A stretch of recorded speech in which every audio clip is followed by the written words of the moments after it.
ঘুমের আগে মনে মনে একটি আমল করার জন্য একজন সাহাবীকে রাসূল সাল্লাল্লাহু আলাইহি ওয়াসাল্লাম 3 বার জান্নাতের সুসংবাদ দিয়েছেন।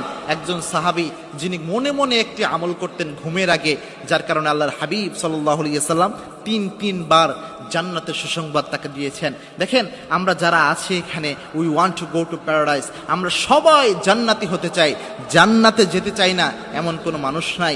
এই ছোট্ট একটি আমল যেটা মনে মনেই করা যায়, এটার কারণে এই ফদিলা আল্লাহ রাব্বুল আলামিন দান করে দেয়। আনাস ইবনে মালিক রাদিয়াল্লাহু তাআলা আনহু এই হাদিসটি বর্ণনা করেছেন। আল্লাহর হাবিব সাল্লাল্লাহু আলাইহি ওয়াসাল্লাম একদা একটা মিটিংয়ে বসেছিলেন মসজিদে নববীতে। আল্লাহর হাবিব সাল্লাল্লাহু আলাইহি ওয়াসাল্লাম হাদিসের দার্স দিচ্ছিলেন। সাহাবা একরাম বিশ্বনবী সাল্লাল্লাহু আলাইহি ওয়াসাল্লামের সাথে বসা। আল্লাহর হাবিব সাল্লাল্লাহু আলাইহি ওয়াসাল্লাম বললেন, এখন যে ব্যক্তি মসজিদে নববীতে প্রবেশ করবে ওই ব্যক্তি জান্নাতি। সাহাবা একরাম লক্ষ্য করলেন, একজন সাহাবী এসে মসজিদে প্রবেশ করলো। দ্বিতীয় দিন আবার বিশ্বনবী সাল্লাল্লাহু আলাইহি ওয়াসাল্লাম মসজিদে নববীতে বসা ছিলেন। আবার আল্লাহর হাবিব সাল্লাল্লাহু আলাইহি ওয়াসাল্লাম বললেন, এই মুহূর্তে যে ব্যক্তি মসজিদে প্রবেশ করবে ওই ব্যক্তি জান্নাতি। সাহাবা একরাম লক্ষ্য করলেন, প্রথম দিন যেই ব্যক্তি প্রবেশ করেছিল এই দিনও সেই ব্যক্তি প্রবেশ করছে। 3 দিনের দিনও একই ঘটনা সাহাবা একরাম লক্ষ্য করলেন।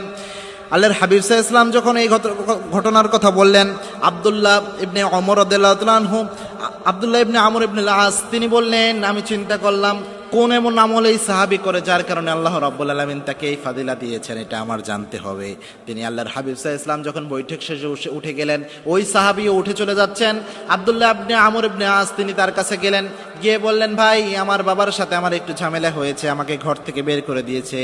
আমি ওয়াদা করেছি 3 দিন আমি ঘরে প্রবেশ করব না, আপনার ঘরে একটু মেহমান হওয়া যাবে কিনা?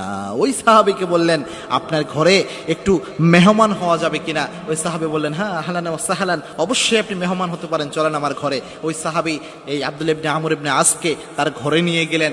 3 দিন পর্যন্ত তিনি থাকলেন। আব্দুল্লাহ ইবনে আমর ইবনে আস বলছেন, আমি রাতের বেলায় লক্ষ্য করতাম তিনি কি এমন আমল করেন যার কারণে 3 দিন আল্লাহর হাবিব তাকে জান্নাতি ঘোষণা দিলেন। আমি খুঁজতে লাগলাম, আমি দেখলাম স্বাভাবিক অন্যান্য সাহাবীরা যে আমলগুলো করে, ঘুমের আগে দোয়া পড়ে, তাসবিহ করে, সুবহানাল্লাহ, আলহামদুলিল্লাহ, আল্লাহু আকবার, এই যে আমলগুলো করে বিভিন্ন যেগুলো রাসূল সাল্লাল্লাহু আলাইহি ওয়াসাল্লাম বর্ণনা করেছেন, এই আমলগুলো ওই সাহাবী করছে।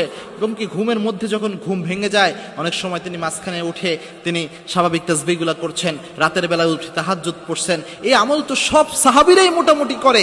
কি এমন আমল করে যে তাকে আল্লাহর হাবিব সাল্লাল্লাহু আলাইহি ওয়াসাল্লাম স্পেশালি 3 বার জান্নাতের সুসংবাদ দিলেন? আব্দুল্লাহ ইবনে আমর ইবনে আস খুঁজে পেলেন না।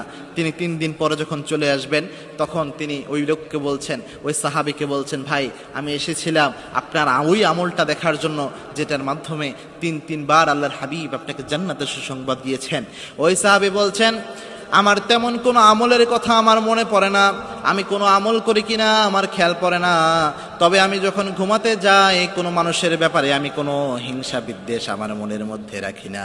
আমি সবার ব্যাপারে ভালো ধারণা নিয়ে আমি ঘুমাতে যাই, কারো ব্যাপারে হিংসা বিদ্বেষ এটা নিয়ে আমি ঘুমাতে যাই না।